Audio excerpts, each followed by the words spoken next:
तो किसी भी राज्य के लिए जरूरी है कि उसका हेल्थ सिस्टम इतना मजबूत हो कि कोई भी कम से कम इलाज के अभाव में अपनी जान न गंवाए।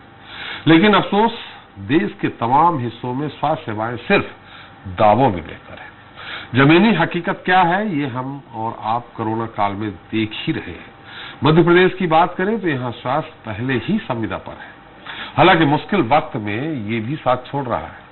हाँ, ये और बात है कि इसके लिए इन्हें मजबूर भी कोई और नहीं कर रहा, बल्कि सरकार ही कर रही है।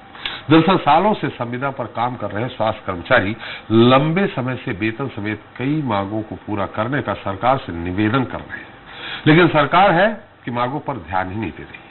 लिहाजा स्वास्थ्य विभाग के ये संविदा कर्मी मजबूर होकर हड़ताल पर चले गए हैं। ऐसे में प्रदेश की पहले से चरमराई स्वास्थ्य सेवाओं का और बुरा हाल हो गया है। हालांकि इस बीच सवाल ये भी उठ रहा है कि क्या ये हड़ताल का सही समय है, और अगर हड़ताल हो ही रही है तो सरकार इसे लेकर कितनी गंभीर है। चलिए इस मुद्दे को लेकर चर्चा शुरू करें, उसके पहले देख लेते हैं एक रिपोर्ट।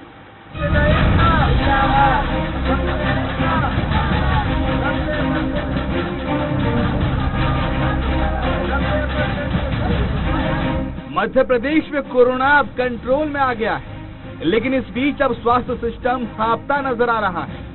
दरअसल राज्य में 20,000 से ज्यादा संविदा स्वास्थ्य कर्मी अपनी मांगों को लेकर 2 दिन से हड़ताल पर हैं। लिहाजा जगह जगह स्वास्थ्य सेवाएं बेपटरी हैं। संविदा कर्मियों की हड़ताल से कुछ जिलों में स्वास्थ्य केंद्रों पर ताले भी लटक गए। उधर कोरोना की जांच और टीकाकरण का काम भी प्रभावित हुआ है। ऐसे में सवाल ये उठ रहा है कि सरकार संविदा स्वास्थ्य कर्मियों की मांग पर ध्यान क्यों नहीं दे रही। ऐसा नहीं लग रहा है कि जिस समय अभी जरूरत है इस समय समाज की आपको, क्योंकि कहीं ना कहीं हम देख रहे हैं भले ही ग्राफ जो है नीचे गिर रहा है, लेकिन संकट तो अभी भी बरकरार है। कुछ समय बाद आप अपनी ये मांगे मानते सरकार के सामने पूछते। बिल्कुल ये हमको अभी उतरना नहीं चाहिए था, लेकिन हम बहुत मजबूर हो चुके थे उतरने में। हम आपके माध्यम से समाज से क्षमा भी मांगते हैं कि ऐसे समय में हमें मजबूरन रोडों पे उतरना पड़ रहा है, क्योंकि हमारा भी परिवार है। आप सब साथ दें हमारा। माननीय मुख्यमंत्री जी से गुहार लगाएं कि इसमें हस्तक्षेप करें। कोरोना काल में संविदा कर्मियों की हड़ताल करने की एक नहीं बल्कि कई वजह हैं। संविदा स्वास्थ्य कर्मियों को सरकार की 2018 की नीति के अनुरूप नियमित पदों के समान 90% वेतन नहीं दिया जा रहा है। सरकारी भर्तियों में 20% आरक्षण का लाभ नहीं मिल रहा है। निकाले गए संविदा कर्मियों की बहाली नहीं हुई है। इसके अलावा सपोर्ट स्टाफ की सेवाएं 12 साल तक संविदा पर ली गयी। 2019 के संविदा कर्मचारियों की जिम्मेदारी आउटसोर्स एजेंसी को दे दी गई। कहा जा रहा है कि एजेंसी कर्मचारियों का शोषण कर रही है। लिहाजा इसमें बदलाव को लेकर भी संविदा स्वास्थ्य कर्मी न सिर्फ हड़ताल पर डटे हैं, बल्कि अलग अंदाज में प्रदर्शन करके अपना विरोध भी जता रहे हैं। और जो निष्कासित हैं, जिनको एनआरएच से निष्कासित करके आउटसोर्स कर दिया गया है, उनकी बहाली की जाए। और हम यही चाहते हैं कि शासन द्वारा हमारी ये मांगे पूरी की जाए। 19,000 संविदा स्वास्थ्य कर्मी जो कि अपनी हकों के लिए सरकार से ये आंदोलन के लिए तैयारी कर रहे थे। कई बार हम लोगों ने आवेदन दिए, सब कुछ किए, लेकिन कभी भी सरकार ने हमारी मांगों के ऊपर ध्यान नहीं दिया। इधर चिकित्सा शिक्षा मंत्री का कहना है कि अभी कोरोना महामारी का वक्त है। ऐसे में संविदा स्वास्थ्य कर्मचारियों को हड़ताल नहीं करना चाहिए। मुझे लगता है इस कठिन दौर में हम सबको अपनी जिम्मेदारी का निर्वहन करना चाहिए। हमारी सरकार तो संवाद स्थापित करने वाली सरकार है।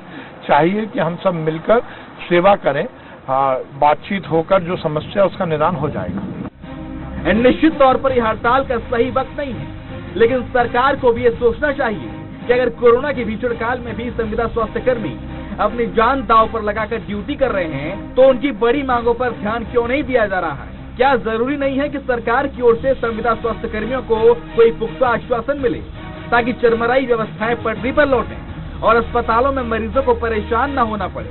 अगर हड़ताल आगे भी इसी तरह चलती रही तो निश्चित तौर पर संक्रमण संकट और गहराएगा।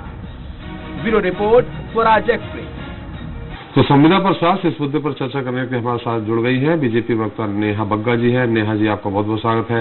कांग्रेस वक्ता अब्बास हफीज जी हैं, आपका स्वागत है। और हमारे साथ संविदा स्वास्थ्य कर्मचारी नेता जितेंद्र भदौरिया जी हैं।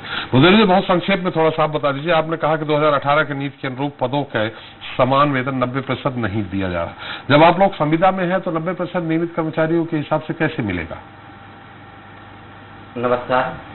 थोड़ा जल्दी बताइए। सबसे पहले तो मैं ये बता दूं कि ये 90% की नीति हम लोगों ने नहीं मांगी थी जी। हम लोगों ने नियमितीकरण की लड़ाई कुछ साल पहले एक 42 दिन की हड़ताल की थी जी, जिसके उपलक्ष्य में माननीय मुख्यमंत्री जी के निर्देशन में ही ये 90% की नीति बनी। इसको भी हमने स्वीकार किया। हमने कहा हम सभी लोगों के लिए ये तत्काल लागू हो और 90% का जो लाभ है वो समस्त संविदा जगत को मिले जी। क्योंकि संविदा कर्मचारी भी एक नियमित कर्मचारी की तरह काम करते हैं और जो नियमित कर्मचारी लोग दूध दराज गांवों में काम करते हैं वहां संविदा कर्मचारी भी काम करते हैं। परंतु दुर्भाग्य का विषय ये है कि जो नीति मध्य प्रदेश सरकार लेके आई आज तक उसी का लाभ जिनके कारण 90% की नीति दी, हमारे 42 दिन के आंदोलन के कारण 90% ये कब आंदोलन किया था? कमलनाथ सरकार थी कि शिवराज जी? नहीं, शिवराज सरकार थी जो 2017 में हम लोगों ने 42 दिन का आंदोलन किया था जिसमें माननीय मुख्यमंत्री महोदय जी ने स्वयं ने माना कि ये दोहरी नीति है, शोषण की व्यवस्था है, अन्यायपूर्ण व्यवस्था है। उसके बाद ये 90% की नीति चलिए ये थोड़ा सा टू द पॉइंट बताते जाइए तो हम उत्तर ले सकेंगे। सर आपने सरकारी भर्तियां मतलब जो नियमित भर्तियां होती है उसमें 20% का आरक्षण नहीं मिल रहा? नहीं, वो भी कहीं कहीं मिला है, कहीं कहीं नहीं मिला है। सभी चीजों में 20% का आरक्षण ये मुख्यमंत्री जी ने कहा था कि सरकारी नियमित जो भर्तियां होगी उसमें 20% आरक्षण। बिल्कुल मुख्यमंत्री जी ने तो और ज्यादा कहा कि हम आप लोगों को नियमित करेंगे, आप लोगों की हर बात को मानते हैं, परंतु उतना उस नीति में भी नहीं दिया है। फिर भी हम इस नीति को स्वीकार कर रहे हैं और माननीय मुख्यमंत्री जी से निवेदन करते हैं इस नीति को जल्दी से जल्दी लागू। ये निकाले गए संविदा कर्मियों की बहाली नहीं हुई, कौन निकाले गए? जो अभी जो 43,000 42,000 निकाले गए थे जो संविदा स्वास्थ्य कर्मी जो कोरोना के दौरान भर्ती गए थे उनके लिए है ये? नहीं, उससे पहले यही दुर्भाग्य है कि स्वास्थ्य की सेवाएं जो एक जरूरी सेवा है उनमें कुछ दिनों तक काम करा के और अलग अलग सेटअप के आधार पर और जैसे पद है उनको खत्म कर देते हैं, मनमानी दूसरे तरीके नहीं। ये आप इस पे स्पष्ट बताइए, निकाले गए संविदा कर्मियों माने कि लंबे समय 10 साल 12 साल पहले से जो काम कर रहे हैं उनको निकाला गया? जी बिल्कुल, मिशन के कर्मचारी थे और उनको 10 साल 15 साल बाद निकाल दिया गया पद समाप्ति के नाम पर, कहीं अप्रेजल के नाम पर, कहीं किसी के नाम पर। चलिए नेहा जी से उत्तर ले लेंगे, लेकिन एक और आप सवाल से, संविदा कर्मियों की जिम्मेदारी आउटसोर्स एजेंसी मतलब जो आप लोग हो आप लोग को आउटसोर्स एजेंसी यानी किसी एजेंसी के थ्रू वेतन मिल रहा है या सरकार दे रही है? नहीं, यही भी एक दुर्भाग्य है कि 10 साल मिशन ने काम लिया उसके बाद आरकेएस में डाल दिया गया। आरकेएस क्या है? आरकेएस रोगी कल्याण समिति रहती है, वो सरकारी चलाती है, मूवमेंट कर दिया। हाँ, सरकारी चलाती है, उसका कुछ फंडिंग रहता है। फिर उसके बाद एजेंसी प्राइवेट एजेंसियों को दे दिया गया। यहाँ इतना शोषण हो रहा है कि उनको कलेक्टर रेट पे सैलरी दी जाती है, कुछ ठेकेदार उनसे वापस ले लेते हैं, उनको 9,000 के उनकी कलेक्टर रेट पे सैलरी देती है, पता चला उनके हाथ में 7,000। इसमें कौन कौन से लोग हैं? डॉक्टर्स भी हैं क्या? नहीं, जो हमारे सपोर्ट स्टाफ है। सपोर्ट स्टाफ में कौन कौन है? सपोर्ट स्टाफ नहीं, नर्सेस भी नहीं है। सपोर्ट स्टाफ में जैसे दवा सहायक वगैरह हैं और जो उसमें मतलब स्टोरों में काम करते हैं और कुछ आउटसोर्स एजेंसी से सफाई कर्मचारी हैं, ऐसे लोग काफी लोग हैं। इसमें क्या जो हॉस्पिटल में एडमिट है पेशेंट एसएनसी में काम करते हैं बहुत से लोग, उसमें ऐसे भी है क्या कि सपोर्टिंग इंजेक्शन लगाना, उनको दवाई देना, ये काम भी नहीं? वार्ड बॉय वगैरह हैं जो वार्ड बॉय है, क्लास में आते हैं, नर्सेस भी है, कुछ लोग कंप्यूटर ऑपरेटर का भी काम करते हैं। नर्सेस भी है क्या? नहीं, नर्सेस नहीं है, जो एसएनसी वगैरह में सपोर्टिंग करते हैं वो भी लोग हैं। वार्ड बॉय है जी। चल नेहा जी, आपने सुन लिया होगा मैं एक एक करके जो इनकी परेशानी है। और ऐसी स्थिति में जब आपको सपोर्टिंग स्टाफ मिल नहीं रहा है, पहली गलती तो ये हुई थी कि जो 2020 में जो कोरोना वॉरियर जिनको कहा था आपने, कोरोना योद्धा कहा था और उन्होंने पूरा काम किया था, वो इतनी भयानक स्टैंड नहीं थी, लहर नहीं थी। उसके बाद उनको निकाल दिया, शाहजहानी पार्क में उनके ऊपर लाठीचार्ज भी हुआ। एक तो सबसे बड़ी गलती ये थी कि आज वही सपोर्टिंग स्टाफ ना होने पाने के कारण पेशेंटों को सही इलाज नहीं मिल पा रहा। दूसरा, इनकी जो जायज मांग है या नाजायज है, आप बता दीजिए। नहीं, देखिए त्रिपाठी जी, सबसे पहले तो अभी जो पूरा एक पैंडेमिक की सिचुएशन बनी हुई है, मुझे लगता है कि जो संविदा कर्मचारी हैं उनका बहुत बड़ा योगदान रहा है डॉक्टर और नर्सिंग स्टाफ के साथ में। इनके योगदान को नकारा नहीं जा सकता और ना ही सरकार नकार रही है। योगदान रहा नहीं है अभी मैडम, अभी चल रही है लहर। मैं वही आपसे कह रही हूँ कि योगदान रहा है, आज भी है। मैंने आपसे वही कहा कि उनकी सेवाओं को नकारा नहीं है सरकार ने। ना पिछले साल से जब से कोविड पैंडेमिक की शुरुआत हुई है, सरकार ने कभी नहीं कहा कि संविदा के जो कर्मचारी हैं उनका कोई योगदान नहीं रहा इसमें। जी हाँ, उनको फ्रंटलाइन वॉरियर कहा था। आज भी उनका सम्मान है, आज भी वो लगातार इस लड़ाई में साथ में खड़े हैं। पर आज आवश्यकता है कि ये समय है कि एकजुट होकर जो समाज हमारा इस बीमारी से परेशान है उसको सेवाएं दी जाएं। सरकार नकार नहीं रही। देखिए, जब संविदा में इनकी भर्ती हुई थी तो उस समय परमानेंट करने की कोई बात नहीं थी जब भर्ती की गई थी, ये भी जानते हैं उस समय भर्ती के समय। पर आगे आगे जब इस प्रकार की मांग उठी तो सरकार ने उस बात को बहुत सहजता से स्वीकारा। और आज भी माननीय मंत्री जी ने, विश्वास सारंग जी ने बयान देके स्पष्ट कहा है कि सरकार संवेदनशील सरकार है, सरकार संवाद वाली सरकार है और विचार करेगी सरकार इस पर ये समय नहीं है, कुछ समय इंतजार कर लिया जाए। देखिए, लगातार सबकी मेहनत की वजह से, चाहे सरकार हो, प्रशासन हो, शासन हो, पैरामेडिकल स्टाफ हो, संविदा कर्मचारी हो, सबके अथक प्रयास से आज संक्रमण दर देखिए 3% से कम मध्य प्रदेश में आ गया है। कुछ समय में हम ये पाएंगे कि वो बिल्कुल खत्म की ओर जाएगा और लगातार उसके इम्प्रूवमेंट की तरफ सरकार काम कर रही है।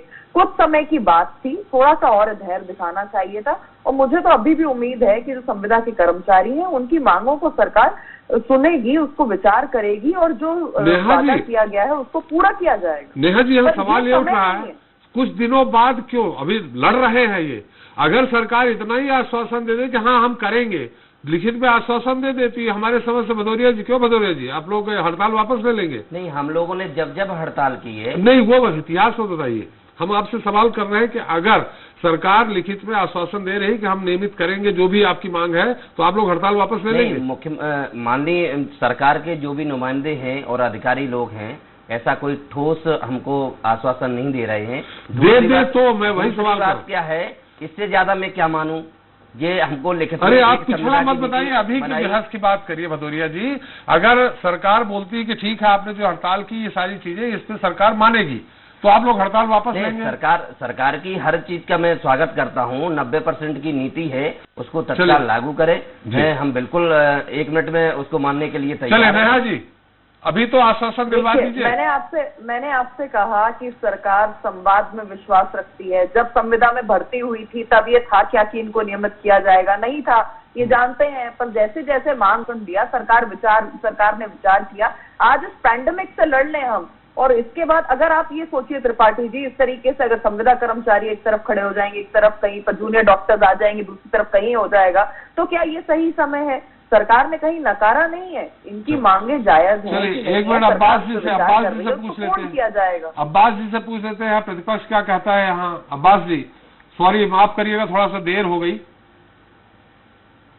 देखिए, सबसे पहली बात त्रिपाठी जी मैं ये कहूंगा कि कांग्रेस पार्टी तमाम उन वर्गों के साथ खड़ी है जिनका शोषण या दोहन हो रहा है, और ये बहुत बड़ी संख्या के अंदर है। एक वर्ग नहीं है, बहुत सारे लोगों को इसी का सामना करना पड़ रहा है। आखिर कब तक ये बात कहकर, जिस तरह से भोपाल के विधायक विश्वास सारंग जी ने ये बात कही कि साहब अभी पेंडेमिक का समय है, ये समय सही नहीं है। विधायक नहीं, मंत्री भी है साहब। अब्बास जी उच्च शिक्षा मंत्री हैं, उच्च शिक्षा मंत्री हैं, बहुत बढ़िया। Higher education. क्या भोपाल के विधायक नहीं है? अरे हम क्या इस बहस में पड़ जाएंगे कि वो विधायक भी नहीं? अरे विधायक भी तो है, हमारे तो विधायक। चिकित्सा शिक्षा मंत्री है, हायर एजुकेशन मिनिस्टर नहीं है। चलिए Abbas ji. Higher education minister Mohan Yadav है आपकी सरकार के अंदर। आगे बढ़ते। देखिए, ये बहस का विषय नहीं है कि कौन मंत्री कौन, आज तो सब लोग चलिए के अंदर बदहाली के। अब्बास जी, आप सबसे बड़ी बात यह है कि जो उन्होंने कहा, उन्होंने भी कोई आश्वासन तो दिया नहीं। सब पूरी भाजपा सरकार का ये कहना है कि हम तो राजनीति करेंगे, हम तो मंत्री होते हुए भी विधायकों के साथ FIR रजिस्टर करवाने के लिए ज्ञापन देने जाने का समय निकालेंगे। राजनीति हम जबरन करेंगे, बंगाल के अंदर विषय होगा तो हम यहाँ राजनीति करेंगे। लेकिन अगर कोई शोषित वर्ग आएगा तो हम उससे कहेंगे ये समय है आपकी राजनीति करने का। भारतीय जनता पार्टी के पास त्रिपाठी जी बस एक ही ये ढाल है कि राजनीति करने का समय नहीं है। ज्यादातर ये वो लोग हैं जिनके परिवार में ये अकेले ब्रेड अर्नर हैं, ये अकेले वो लोग हैं जो कमा रहे हैं और अपने घर के अंदर पेट भर रहे हैं लोगों का। और इस हालात के अंदर जहां पर दवाओं का खर्चा अलग है, जहां पर टेस्ट का खर्चा अलग हो रहा है, बहुत सारे लोग नहीं है जिनको सब चीजें फ्री में मिल रही है। एक बहुत बड़ी हमारी आशा कार्यकर्ता है, हमारी सहयोगिनी बहनें, आज उन पर निर्भर है पूरा ग्रामीण अंचल का दवाइयों का वितरण। उनके ऊपर निर्भर है टेस्टिंग का पूरा सिस्टम। ग्रामीण आचरण में सबसे ज्यादा आज अफेक्टेड लोग हैं, इन्फेक्शन सबसे ज्यादा जहाँ फैल रहा है, उन लोगों को हड़ताल के ऊपर लाके बैठने को मजबूर कर दिया आपने। अरे कुछ आप बीच का रास्ता इस वक्त निकाल के खत्म कीजिए। अभी कोरोना वॉरियर्स थे क्योंकि पीक पे था, लेकिन पिछली बार की तरह शाहजहानी पार्क में हमारी बहन कह रही थी नेहा जी के सम्मान है उनका, ये सम्मान होता है कि लाठियों से मारा गया पिछली बार। अभी भी अगर आपकी बात नहीं मानेंगे तो यही होना है क्या? हमारी नर्सेज बहनें जिनको हजार किलोमीटर दूर पोस्टिंग दे दी गई, ये किस तरह की सरकार है? जब यहाँ पर आती है भोपाल में, जहाँ आपने कहा त्रिपाठी जी, मैं सहमत हूँ उस बात से, जहाँ कमी है हमारे पास, उन बहनों से उस वक्त कहा जाता है कि अगर कल तक 10 बजे तक ज्वाइन नहीं किया तो आपको नौकरी से निकाल दिया जाएगा। और फिर उनके साथ भी जो दुर्व्यवहार हुआ भोपाल की जमीन के ऊपर, वो हम सबको शर्मिंदा करता है। ये सरकार किस तरह की सरकार है?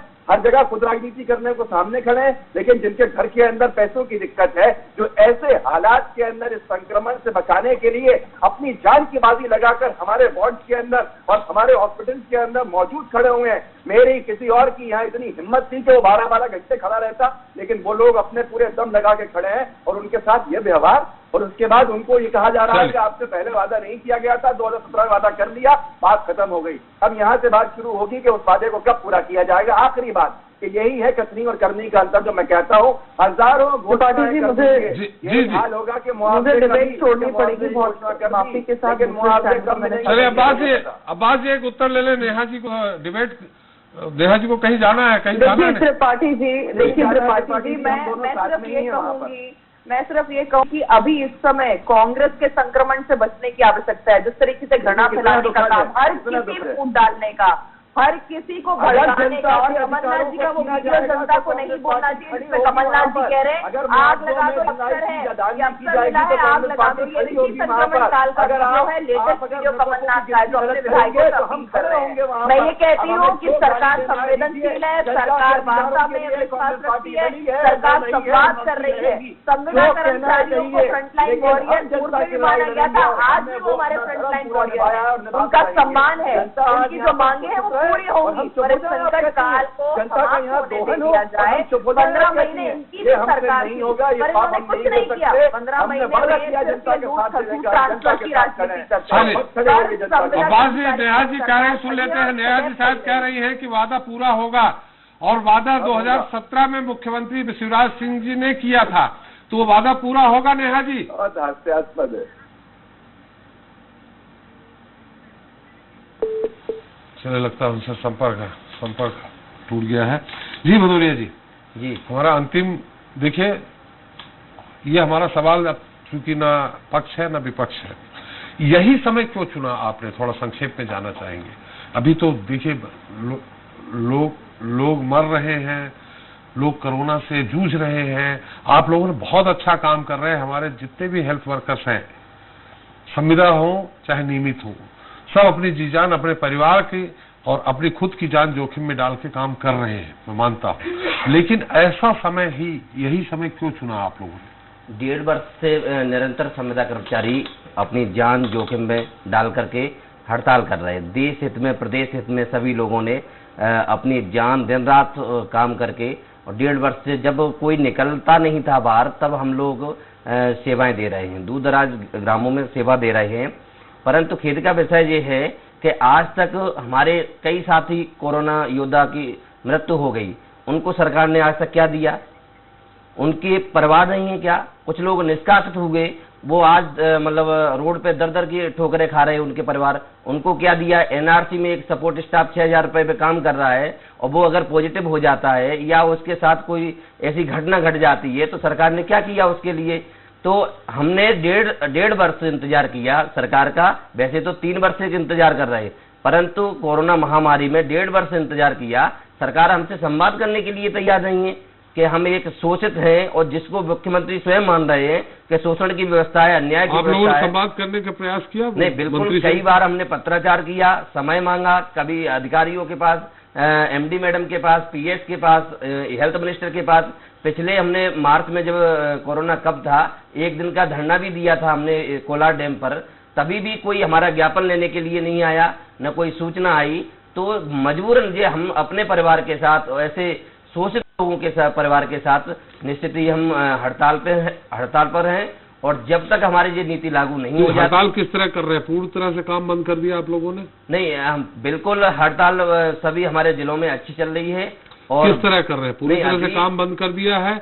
नहीं, काम को बिल्कुल पूरी तरह से आज से बंद कर दिया है और हम निश्चित ही अपने मांगों के प्रति अड़िग हैं। हमारी 2 मांगे हैं। क्या क्या काम प्रभावित होगा? पेशेंटों के लिए क्या क्या प्रभावित होगा? एसएनसी का काम है, सैंपलिंग नहीं हो पा रही, मुख्यतः टीकाकरण में बहुत कमी आ गई है। एसएनसी के मतलब क्या हुआ? जहाँ बच्चे वगैरह की उनकी एडमिट वगैरह होते हैं, उनकी देख रेख होती है। हाँ। उसका टोटली काम मुझे लगता है संविदा कर्मचारी कर रहे हैं। उसके उदाहरण के रूप में क्या क्या प्रभावित होगा ये तो बता दीजिए। टीकाकरण, मुख्यतः जो टीकाकरण भारत सरकार की वो चल रही है, वो मुख्यतः पूरी तरह से बंद है।